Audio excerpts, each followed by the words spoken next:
Convido você a abrir sua Bíblia lá em João, capítulo 16, por gentileza. Evangelho de João, capítulo 16, na parte final aí, a partir do versículo 25. João, capítulo 16, do versículo 25 até o versículo 33. Aqui, talvez na sua edição, tenha o título Palavras de Despedida. Sobre isso, o poeta Vinícius de Moraes, certa vez, escreveu um soneto de separação. Em suas palavras, ele dizia: de repente, do riso fez-se o pranto, silencioso e branco como a pruma, e das bocas unidas fez-se a espuma, e das mãos espalmadas fez o espanto. De repente, da calma fez-se o vento, que dos olhos desfez a última chama, e da paixão fez-se o pressentimento, e do momento imóvel fez-se o drama. De repente, não mais que de repente, fez-se de triste o que se faz amante, e de sozinho o que se fez contente. Fez-se do amigo próximo o distante, fez-se da vida uma aventura errante. De repente, não mais que de repente. Esse texto aqui que nós vamos ler agora, Jesus está se despedindo dos seus discípulos, e talvez o clima, não no coração de Jesus, mas entre os discípulos, se parecia um pouco com o clima do coração deste poeta, a pensar na solitude da vida, a despeito da presença de Jesus, que eles haviam se acostumado a tê-la com eles durante ali pelo menos 3 anos e meio, em que Jesus caminhou com eles, comeu com eles, chorou e sorriu com eles, e agora se despedia deles. Volte seus olhos para o texto e veremos aqui que Jesus traz uma palavra de encorajamento, de bom ânimo, para que seus discípulos pudessem ter a convicção de que, apesar da ausência física de Jesus, as promessas e as bênçãos que acompanharam o ministério terreno dele permaneceriam com os seus discípulos através do seu Espírito. Diz assim a palavra do Senhor em João capítulo 16, a partir do versículo 25. Estas coisas vos tenho dito por meio de figuras. Vem a hora em que não vos falarei por meio de comparações, mas vos falarei claramente a respeito do Pai. Naquele dia pedireis em meu nome, e não vos digo que rogarei ao Pai por vós, porque o próprio Pai vos ama, visto que me tendes amado, e tendes crido que eu vim da parte de Deus. Vim do Pai e entrei no mundo, todavia deixo o mundo e vou para o Pai. Disseram os seus discípulos: agora é que falas claramente, e não empregas nenhuma figura. Agora vemos que sabes todas as coisas, e não precisas de que alguém te pergunte. Por isso, cremos que de fato vieste de Deus.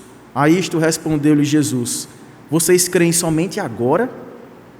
Eis que vem a hora, e já é chegada, em que sereis dispersos.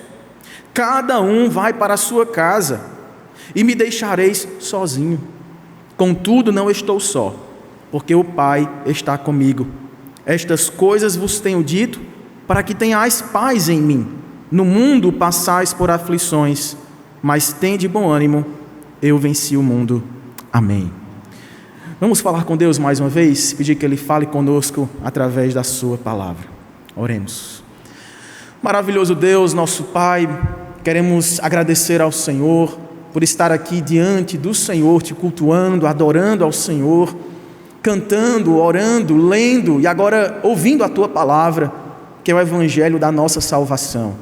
Ó Deus, nos ajude a crermos nele de todo o coração, a nos arrependermos de todo o pecado e a sermos encorajados a andarmos com Cristo, como Cristo está na luz, que resplandeçamos, ó Pai, como luzeiros dele neste mundo necessitado, a fim de que possamos de fato, ó Pai, experimentar o que é viver em total dependência, em total serviço ao Teu reino, experimentando a Tua presença abençoadora, consoladora e encorajadora através do Teu Espírito que habita em nós. Pois é assim que nós oramos, agradecidos, ó Deus, por este momento, e também pedindo que o Senhor continue a falar-nos através da Tua palavra, em nome e para a glória do Senhor Jesus. Amém e amém. Meus irmãos, João aqui, o apóstolo João, está escrevendo este evangelho com um intuito muito claro de revelar a divindade de Jesus e o seu propósito redentor. Ele narra aqui alguns dos poucos ou dos muitos milagres, mas ele escolhe poucos desses muitos milagres para colocar aqui, para demonstrar o poder de Deus sobre a vida, sobre a morte, sobre as enfermidades. O Deus Salvador se fez homem, encarnou, o Verbo se fez carne, habitou entre nós, e ali ele revela a sua glória não apenas nos milagres, mas em suas palavras, em seus discursos. E ao longo deste evangelho aqui, Jesus está o tempo todo preparando os seus discípulos para esse momento. Ele está o tempo todo ministrando aos seus discípulos a necessidade de cumprir-se nele tudo que sobre ele estava prometido. O cumprimento pleno das profecias messiânicas que apontavam a necessidade da vinda de um rei divinal. A descida dos altos céus daquele que, sendo Deus, se faz homem, sendo o Senhor, se faz servo, sendo o Senhor da lei, se submete a ela e é obediente até a morte, e morte de cruz.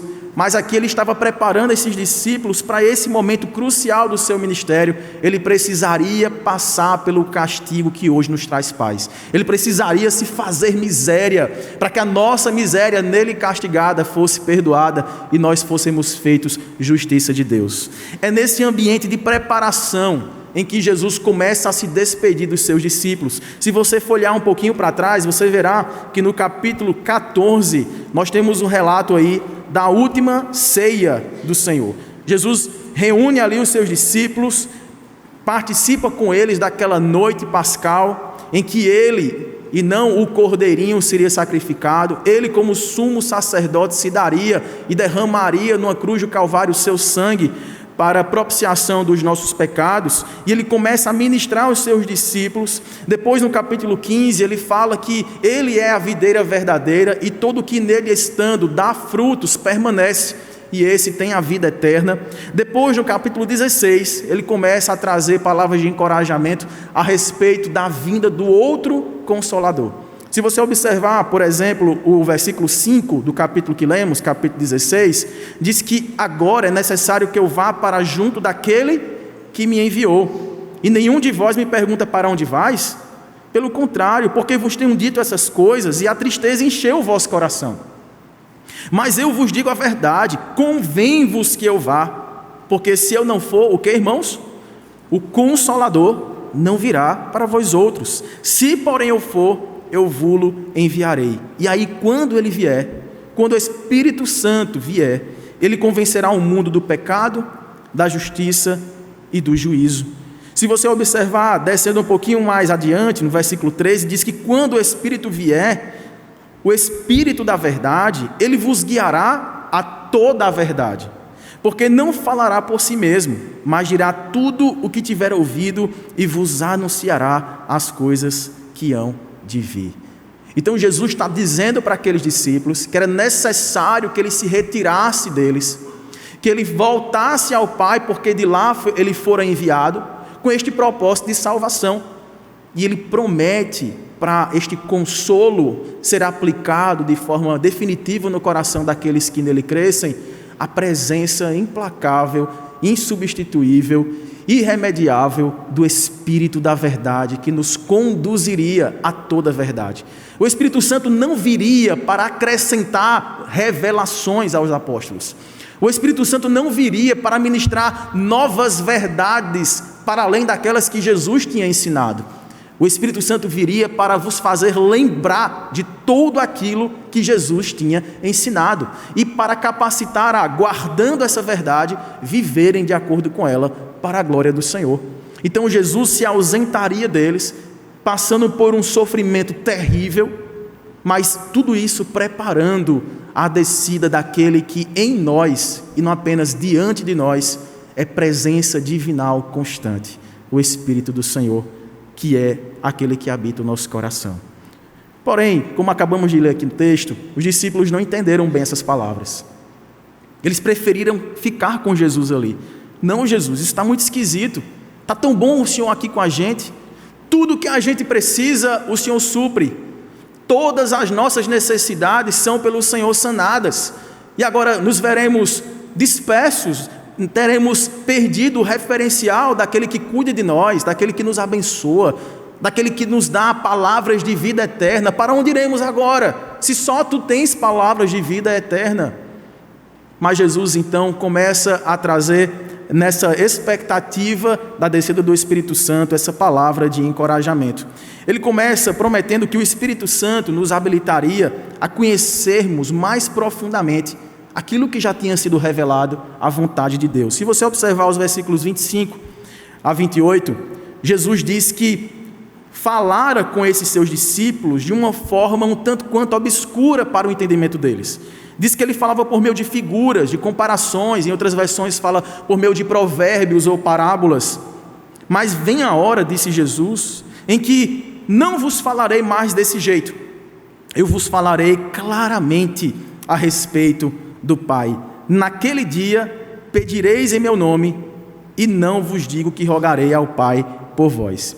É interessante porque o outro evangelista, Mateus, quando replica ali uma fala de Jesus, quando ele está explicando ali no capítulo 13 de Mateus as parábolas do reino, ele disse lá que Jesus falava por parábolas ou enigmas aos incrédulos, mas que aos discípulos ele revelava os mistérios do reino dos céus. Mas aqui Jesus fala de forma figurada, não aos incrédulos, mas aos seus discípulos. E Calvino explica esse aparente paradoxo, dizendo o seguinte, que os discípulos se encontravam muito acima daqueles que não tinham afeição pela palavra do Evangelho. Contudo, os discípulos ainda eram como crianças que estavam aprendendo o alfabeto, em comparação com a nova sabedoria que lhes seria outorgada pelo Espírito Santo. Nós vemos claramente aqui que Jesus, ao comparar a atual situação dos seus discípulos, ele disse, olha, vocês em comparação com aqueles que não se afeiçoam do Evangelho, que não têm prazer em ouvir a palavra libertadora do Evangelho, vocês já estão aí em uma certa amostra grátis de conhecimento daquilo que Deus revela, que o mundo não pode conhecer, e isso já é razão de alegria, de deleite, de confiança, de conhecer em parte aquilo que Deus tem revelado. Mas vocês não têm ideia do que acontecerá com vocês quando Deus morar em vocês pelo seu Espírito, e vocês terão uma compreensão ainda mais profunda, porque os mistérios de Deus serão revelados dentro de vocês. O Espírito Santo vos conduzirá a toda a verdade. Nos versículos 26 e 27, existe também uma outra curiosidade aqui no texto. É que Jesus promete um tempo, e esse tempo de uma maior compreensão da vontade do Senhor, dizendo que neste dia os discípulos pediriam a Deus, orariam ao Senhor em nome de Jesus, e não vos digo que eu, Jesus, rogarei ao Pai por vós.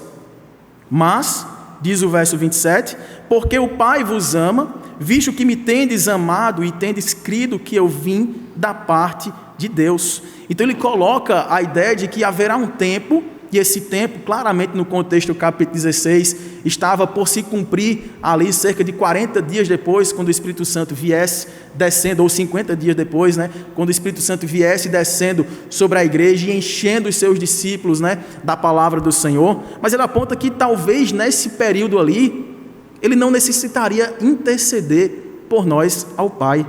E aí eu convido você a ir lá para o finzinho da Bíblia, em 1 João capítulo 2, para que isso seja esclarecido por nós. Em 1 João capítulo 2, versículo 1, nós temos o famoso texto, lido tantas vezes aqui em nosso culto, acerca do encorajamento que temos quando pecarmos, do consolo que temos do perdão que vem do Senhor. O apóstolo João, o mesmo que nos escreveu agora, disse, filhinhos meus, estas coisas vos escrevo para que não pequeis. Se todavia alguém pecar, leamos juntos, temos advogado junto ao Pai, Jesus Cristo, o justo. Se alguém pecar, haverá alguém ao lado do Pai a nos defender. Um advogado que intercederá por nós. Volte então para Romanos agora, no capítulo 8. Carta de Paulo aos Romanos, capítulo 8, versículo 34. Quando aquele famoso texto da certeza da companhia do Senhor em nós, através da qual nunca seremos separados do amor de Deus que está em Cristo Jesus. No versículo 34 ele diz: quem os condenará? É Cristo Jesus quem morreu, ou antes quem ressuscitou, o qual está à direita de Deus e também intercede por nós. Vamos ver um terceiro texto agora. Avance para Hebreus, capítulo 7, versículo 25. Está projetado aí, você pode ler junto comigo? Por isso também pode salvar totalmente os que por ele se chegam a Deus, vivendo sempre para interceder por eles. Veja, em todas essas passagens aqui, e em várias outras do Novo Testamento, nós temos a clara convicção de que o nosso sumo sacerdote, por assim dizer, não encerrou a sua atividade sacerdotal de mediar-nos diante de Deus. Não é que Jesus, quando morre na cruz e ressuscita ao terceiro dia, nos justificando diante do Pai, encerra ali o seu trabalho de intermediar a nossa relação, de interceder por nós. Vários textos dizem que o trabalho dele é permanente em orar por nós ao Pai, que ele subiu para estar à destra do Pai para interceder por nós, para ser o nosso advogado e para continuar essa obra sacerdotal de orar pelo seu povo diante do Pai. Mas quando nós voltamos então os nossos olhos para João 16, o que é que João queria dizer então, quando ele coloca no versículo 26 que haveria um dia em que não digo que rogarei ao Pai por vós, mas que o próprio Pai, por vos amar, ouvirá e atenderá às necessidades dos seus filhos. É por causa, meus irmãos, da fé em Cristo, que Deus sempre será favorável a nós. É por causa da fé no Filho de Deus que nós sempre seremos aceitos em sua presença. É por causa da mediação de Jesus, e por isso que nossas orações sempre carregam um em nome de Jesus, que nós somos ouvidos pelo Pai por intermédio de Jesus. Aqui é como se Jesus estivesse dizendo que pelo fato de Deus nos amar, porque fomos amados primeiro, e porque fomos amados primeiro, sendo ainda pecadores, fomos acolhidos como filhos de Deus, fomos eleitos antes da fundação do mundo e alcançados na linha histórica da nossa existência para que nos arrependêssemos e crescêssemos em Jesus. Nesse momento, este amor eterno nos alcançou e nos tornou favoráveis diante de Deus. De modo que quando a gente se dirige ao Pai em oração, o Pai nos ama tanto em seu Filho, que é como se ele antecipasse a intercessão. A pessoa que intercede por nós, que está à sua destra, a fim de que nossos pedidos sejam por ele atendidos. Veja que coisa maravilhosa, nós temos alguém que merece ser ouvido em todo tempo, alguém cuja oração nunca foi negada pelo Pai.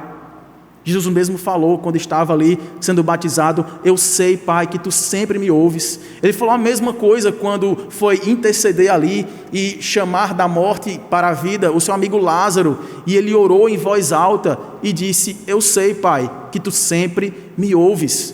E é nessa certeza que nós oramos ao Pai, é que o Pai sempre ouvirá Cristo e aqueles que estão unidos a Ele. A nossa relação com o Pai, meus irmãos, só é tornada possível por causa do nosso vínculo com o Filho. É porque estamos unidos a Jesus, é porque fomos comprados das trevas, resgatados para a luz, é porque estamos unidos de forma misteriosa, estamos unidos na sua morte para o pecado, estamos unidos na sua ressurreição para a nova vida, que essa nova vida de fé, ela é vivida com base nos méritos daquele em quem estamos sustentados. É por causa da união com o Filho de Deus que nós somos ouvidos por seu Pai. E a intercessão, ela já está presente na destra de Deus, em sua causa, em nosso favor. Nós temos aqui no versículo 28, que Jesus, mais uma vez, deixa claro para aqueles discípulos que ele veio do Pai, ele veio para o mundo todavia ele deixaria o mundo para voltar ao Pai. Nós só podemos, irmãos, imaginar que essa iniciativa veio de Deus, que a nossa resposta de fé, de arrependimento, as nossas orações, tudo isso só acontece de forma genuína porque Deus nos amou primeiro, porque a iniciativa foi dele de enviar o seu Filho. E essa é uma garantia que nós temos. Aqueles discípulos precisavam lembrar que nesta hora de aparente separação, de aparente despedida, de aparente perda de bênçãos e benefícios da presença física de Jesus com eles, tudo isso não cancelaria esta união vital que manteria a fé deles, que manteria os arrependendo dos seus pecados, que os lembraria da verdade que Jesus passou o seu ministério inteiro pregando, e isso deveria trazer para o coração deles essa esperança de que, do mesmo jeito que houve uma iniciativa de Deus, e de Deus tão somente, de dos altos céus descer com salvação, também era uma iniciativa de Deus de chamar o seu Filho da terra voltando para o céu, para de lá enviar o outro Consolador, a fim de que pudéssemos andar de forma ainda mais gloriosa diante da face de Deus. Jesus então encoraja os seus discípulos, garantindo para eles que todas as bênçãos desfrutadas com a presença de Jesus naquele tempo permaneceriam com eles quando Jesus voltasse ao Pai. Então o Espírito Santo, meus irmãos, ele funciona para nós como aquele que nos ajuda a lembrar das palavras de Jesus, aquele que nos consola diante das provações, para que as promessas de Deus sejam enaltecidas nesses momentos de dificuldade. O Espírito Santo é aquele que, mesmo em meio a situações em que não compreendemos as demandas, aquilo que nos acontece, as circunstâncias adversas, as notícias trágicas, aquilo que nos acontece e que nos pega de forma desprevenida, é o Espírito Santo quem nos convence, quem nos acalma, quem nos sustenta, quem ora por nós. Veja que o apóstolo Paulo, quando está falando nesse mesmo capítulo 8 de Romanos que acabamos de ler, diz que essa intercessão do Espírito Santo por nós, ela é sobrenatural e ela está para além da nossa compreensão. Então não apenas a gente tem a certeza de que ao lado do Pai, Jesus está orando por nós, e ele dá alguns exemplos dessas orações, inclusive o capítulo seguinte, capítulo 17, é uma dessas orações, conhecida como oração sacerdotal de Jesus, em que ele ora para que os seus discípulos não se percam, para que a maldade do mundo não tome o coração deles, para que eles permaneçam fiéis ao Senhor, para que eles possam frutificar em boas obras, para que eles busquem a santificação. Então são orações compreensíveis a nós, mas para além dessas orações compreensíveis que Jesus faz por nós, o outro Consolador que habita em nós ora de forma inexprimível, com gemidos inexprimíveis, que estão para além da realidade humana, da compreensão de nossas mentes. O Espírito Santo que habita o seu coração ora por você de uma forma que, se você pudesse ouvir a sua oração, você se deleitaria num descanso sobrenatural, ainda que sua compreensão não atingisse as razões de suas petições. Tal é o amor de Deus por nós, que faz com que seu Filho ore por nós e que seu Espírito ore em nós. A gente não teria este benefício se Cristo não tivesse voltado ao Pai. Convém que eu vá, porque se eu não for, eu não vos enviaria o Espírito da verdade. Tanto é, meus irmãos, que esses discípulos, tendo andado com Jesus, tendo ouvido suas pregações, tendo visto os milagres,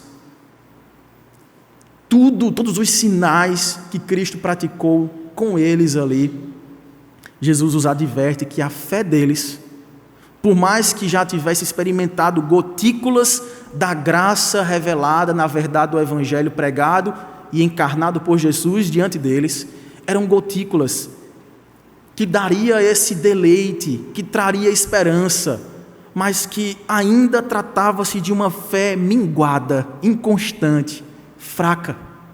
Jesus começa a dizer, a partir do versículo 29, de que o Espírito Santo era tão necessário para aqueles discípulos, que eles, apesar de todos esses avisos, advertências e preparação de Jesus para essa despedida, eles abandonariam Jesus.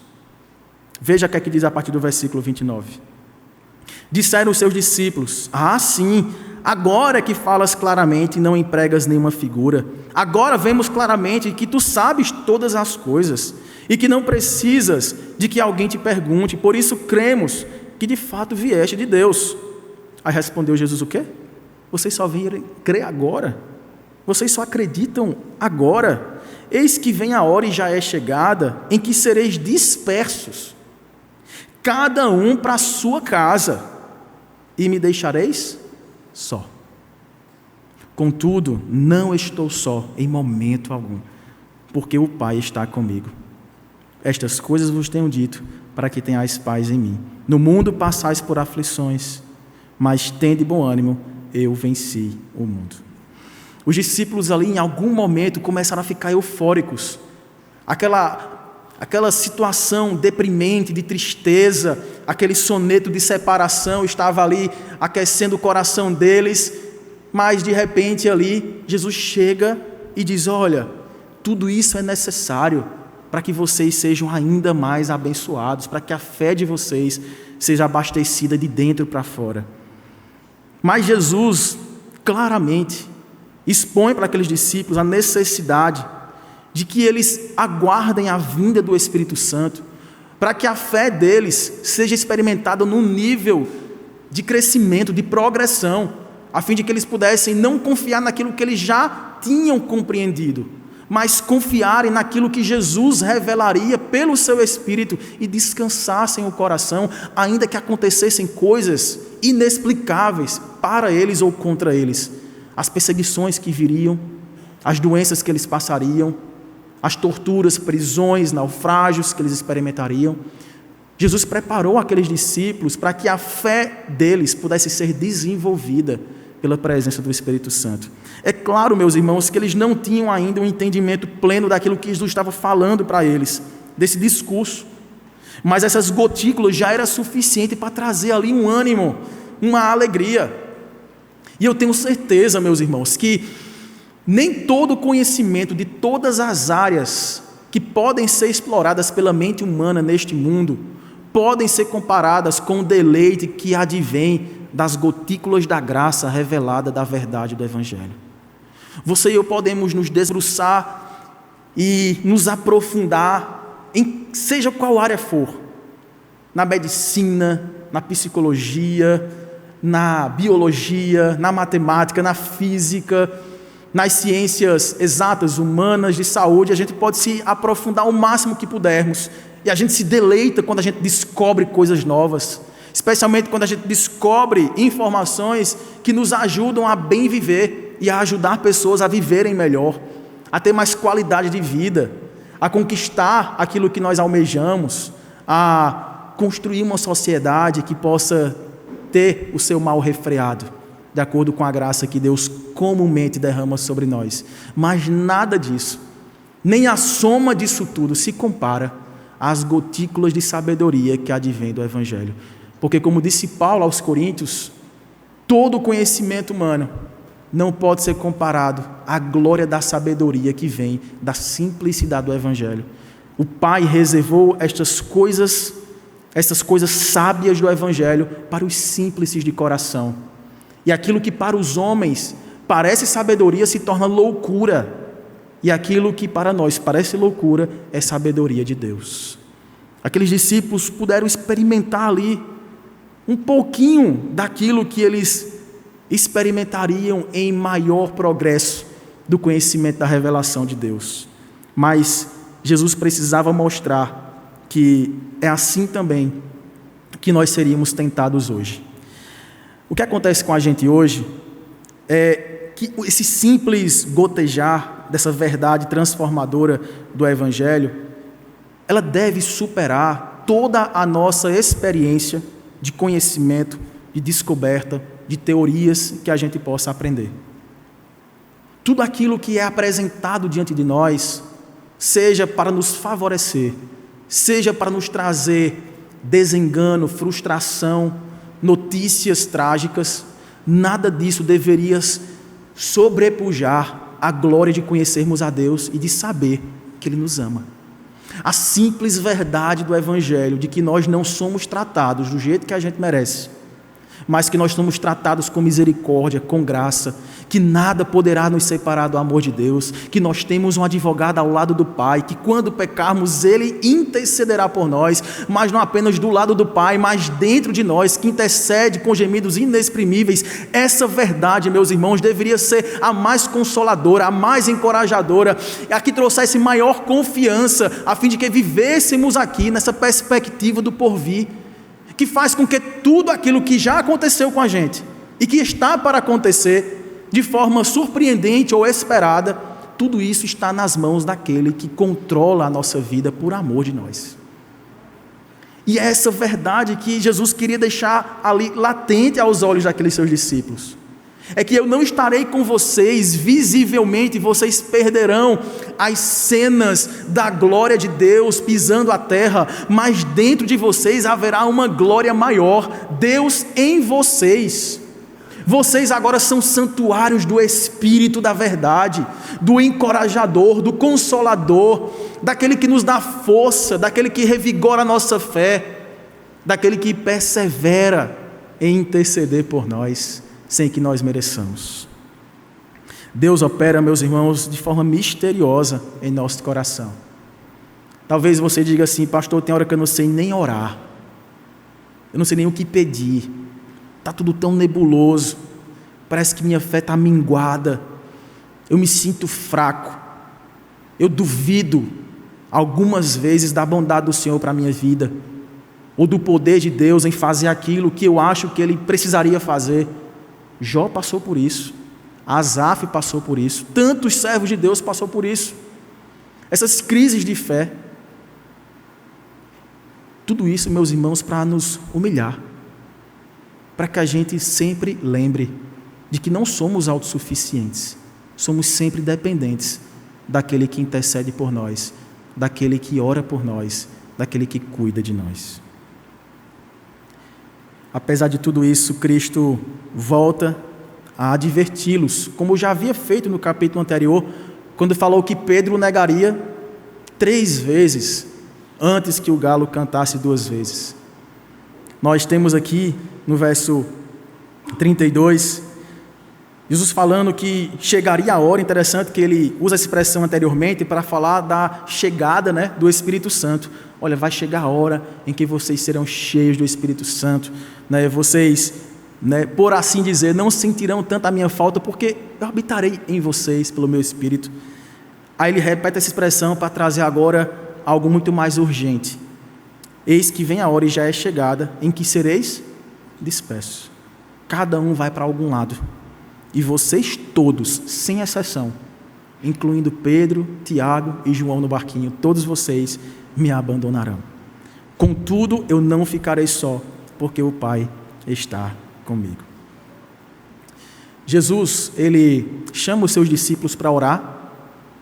Ele sobe ali no Monte das Oliveiras.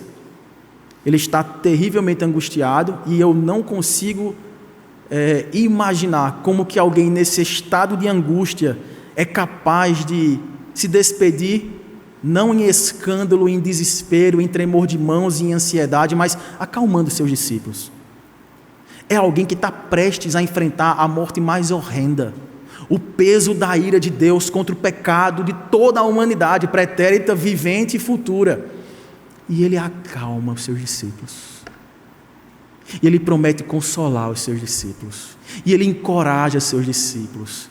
E ele adverte os seus discípulos. Ele fala: olha, haverá um tempo em que todos vocês me abandonarão.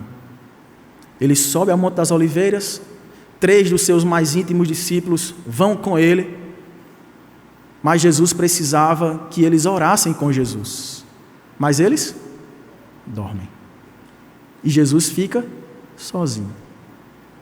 Na hora de maior angústia, seus melhores amigos se dispersaram.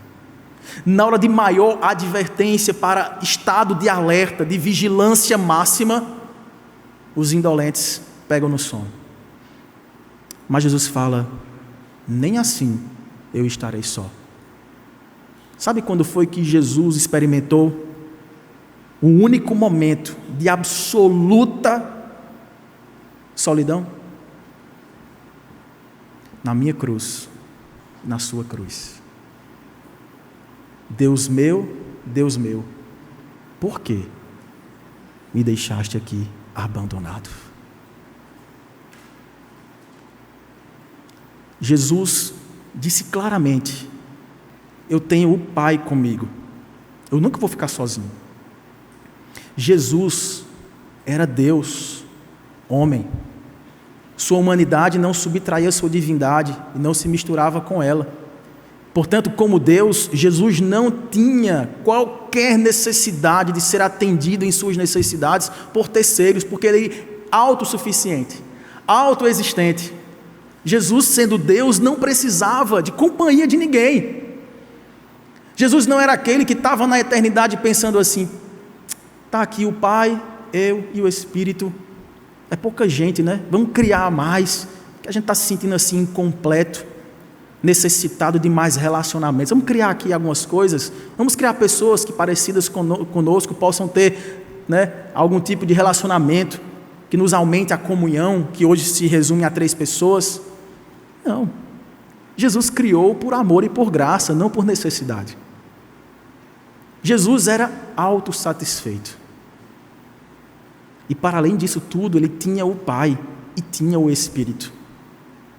Mas Jesus se faz solitário na medida em que se torna pecado por nós.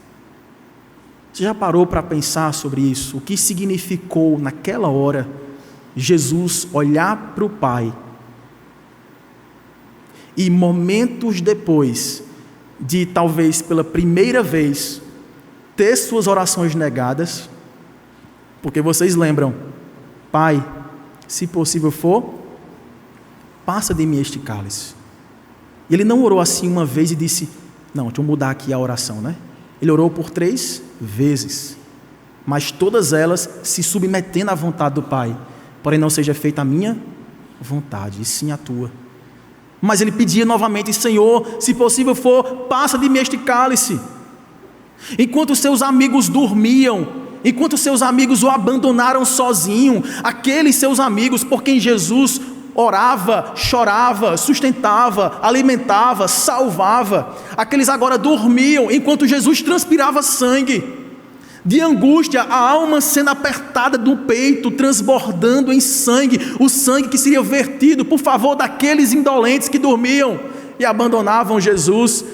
E Jesus, angustiado, sabendo o que viria, não era somente a dor dos açoites, não era somente a vergonha da nudez pública sendo exposta, não era apenas ver aquele autor da vida sendo vencido pela morte, não era apenas aquele que era o Senhor da lei, puríssimo, santo, sendo falsamente condenado como um criminoso comum, como alguém digno de uma cruz romana. Não era apenas a dor dilacerante de imaginar o Rei dos Reis sendo coroado de forma zombeteira, com uma coroa de espinhos que atravessaria seu crânio. Não era apenas a dor de ver suas mãos que apalparam crianças, que ressuscitaram mortos, que curavam doenças, vê-las agora perfuradas no madeiro maldito. Não era apenas ter os pés cravados naquele madeiro, os pés formosos que por tanto tempo anunciaram as boas novas de salvação. Não era apenas a dor dilacerante física e a vergonha de sua nudez, não era apenas a zombaria de seus algozes e a aparente vitória dos seus perseguidores, era a separação do seu Pai, era se ver destituído da presença do Pai. Você consegue imaginar isso? Ele sempre foi unido ao Pai, ele sempre foi unido ao Espírito, ele é Deus com o Pai e com o Espírito, ele é o único ser indivisível, é um Deus em 3 pessoas. Como é possível este um agora ser rasgado e dividido e separado, e ele agora gritar daquela cruz com as suas últimas forças humanas, já tendo todo o seu corpo, o seu organismo em sofrimento extremo, ele reunir forças para dizer: Deus meu, por que me desamparaste? Eu nunca senti isso. Eu estou sozinho. Eu nunca fiquei nessa sensação de estar em absoluto abandono.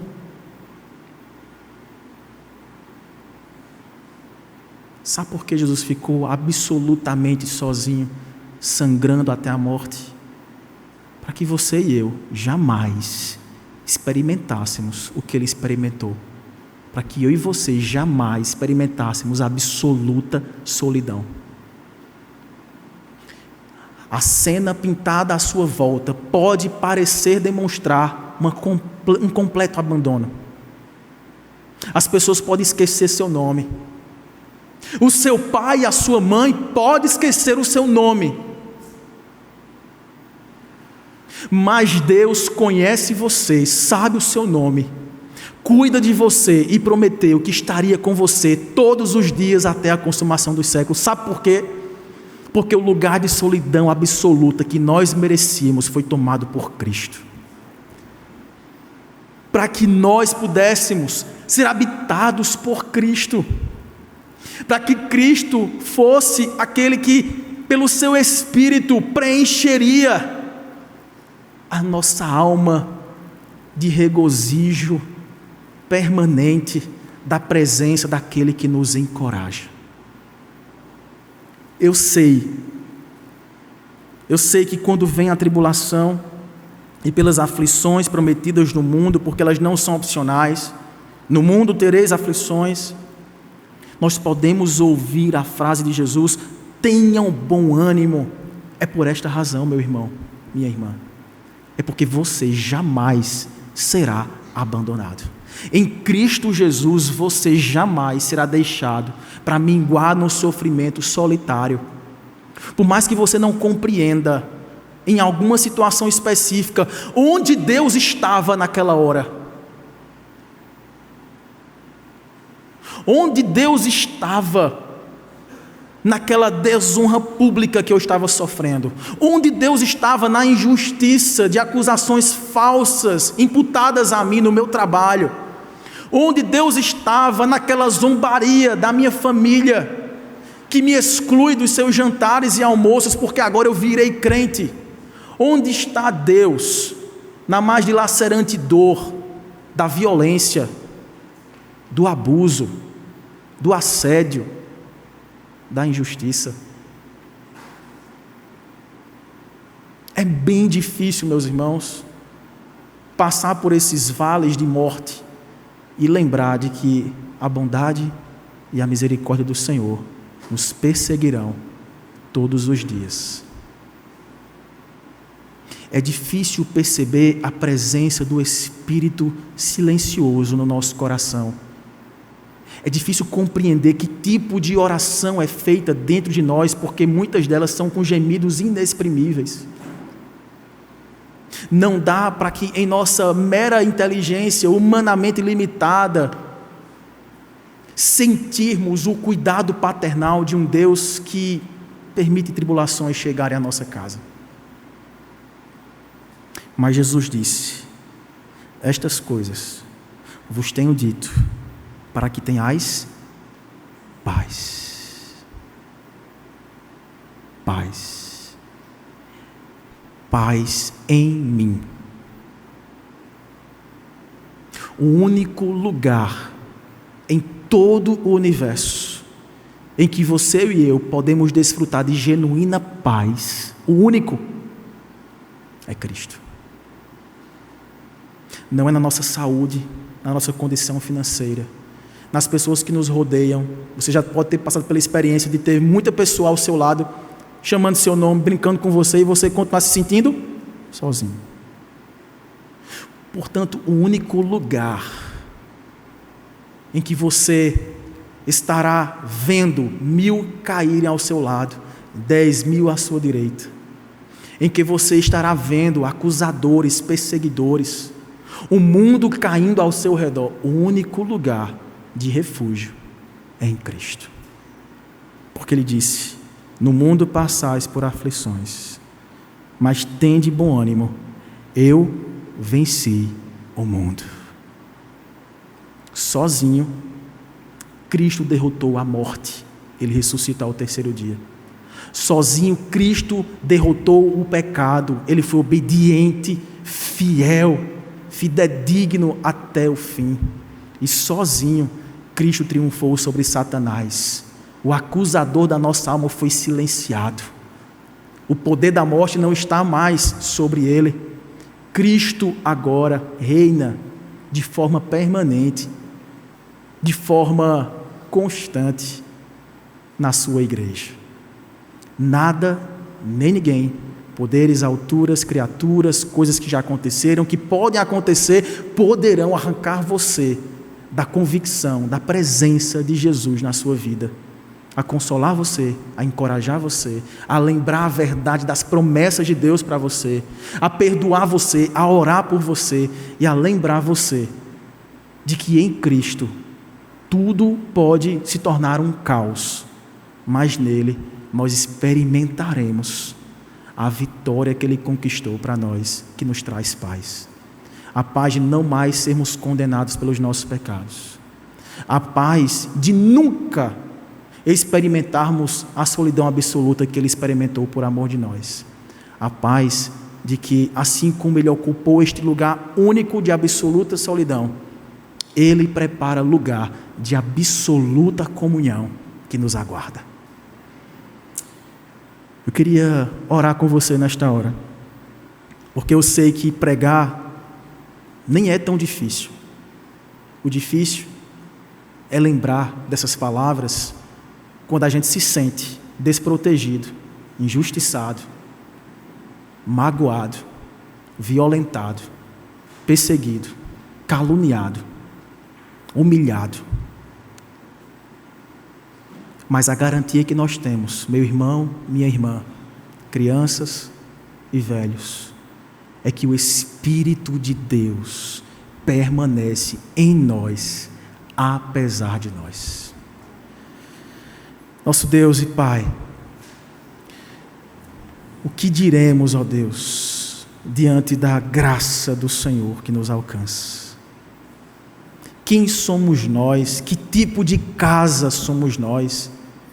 Que tipo de endereço desonroso foi esse que o Senhor escolheu para morar? Somos tão inconstantes, ó Deus. Somos inteiramente capazes de, como esses discípulos fizeram, se alegrar no Senhor e depois negarem o Senhor. Somos perfeitamente capazes de abrir nossos lábios e louvarmos o Senhor e depois injuriarmos o Senhor, desonrarmos o Senhor. Tu nos conheces, Pai, Tu sabes nossa estrutura, Tu sabes como somos levados de um lado para o outro, pelas vontades da carne, os pensamentos da velha natureza. Tu sabes como nós somos inclinados, ó Deus, a ouvirmos falsas vozes, a ouvirmos propostas, a ficarmos indolentes, sonolentos, perdermos a advertência, negligenciarmos a vigilância. Tu sabes, Pai. Tu sabes como a gente é capaz de orar pedindo perdão e no outro dia pecar na mesma medida. O que seria de nós se nós fôssemos tratados de acordo com os nossos pecados? O que seria de cada um de nós, Pai? É somente por Tua graça, é somente pelo Teu amor, é somente porque nos amaste primeiro. A iniciativa é do Senhor, de, ainda que sendo recipientes indignos, sermos transformados em santuários do Deus Altíssimo. Ó Deus, faça, Pai, esta limpeza profunda na nossa alma. Arranca de nós toda carnalidade, Senhor. Não nos permita sermos cegados pelas paixões do mundo, pelos sussurros de Satanás, pelas ciladas que o pecado coloca diante de nós, prometendo caminhos mais curtos e deleitosos que no final nos conduzem à morte. Livre-nos deles, Pai. Ajuda-nos, ó Deus, a preferir o sofrimento ao deleite promíscuo. Nos ajuda a preferir o sofrimento às propostas mundanas de enriquecimento ilícito, de relacionamentos prazerosos, dissociados da relação conjugal. Que prefiramos, ó Pai, sofrermos, resistirmos, renunciarmos, tomarmos a nossa cruz para seguirmos a Jesus. Nós sabemos que nada disso é viável e possível se não for o Senhor a caminhar conosco e a nos impulsionar de dentro para fora, Pai. Portanto, enche-nos do Teu Espírito, Senhor. Traga-nos conforto, consolo de nossas dores. Talvez pessoas aqui que se distanciaram do Senhor por não compreenderem episódios traumáticos na sua história. E de fato, Pai, há muitas coisas que nos acontecem que nós não teremos explicações, pelo menos enquanto aqui estivermos. Mas que, assim como o gotejar da graça revelada no conhecimento do Evangelho tem nos trazido esperança e deleite, que isso seja suficiente para sobrepujar tudo aquilo que de mal possa nos acontecer. Que possamos regar a nossa fé com a certeza da vitória plena, porque em Ti, Senhor, Tu já nos deste a vitória final, somos mais do que vencedores. Ajuda-nos a vencer os nossos medos, ajuda-nos a vencer as tentações, ajuda-nos a caminhar contigo corajosamente, com integridade de vida, para que possamos experimentar, Pai, ainda que sejam solidões, abandonos, perseguições e sofrimentos, que nunca o Senhor nos permita sequer duvidar da Tua presença conosco, da Tua bondade, da Tua fidelidade, que age em todas as coisas para o bem daqueles que amam ao Senhor. Oramos agradecidos pelo Teu cuidado, pela Tua habitação. E permita-nos, ó Deus, que anunciemos a morte, a ressurreição e a vinda do Senhor, não apenas com as nossas palavras, não apenas com as nossas canções, mas com a perseverança de uma fé que vence o mundo. Oramos em nome de Jesus. Amém.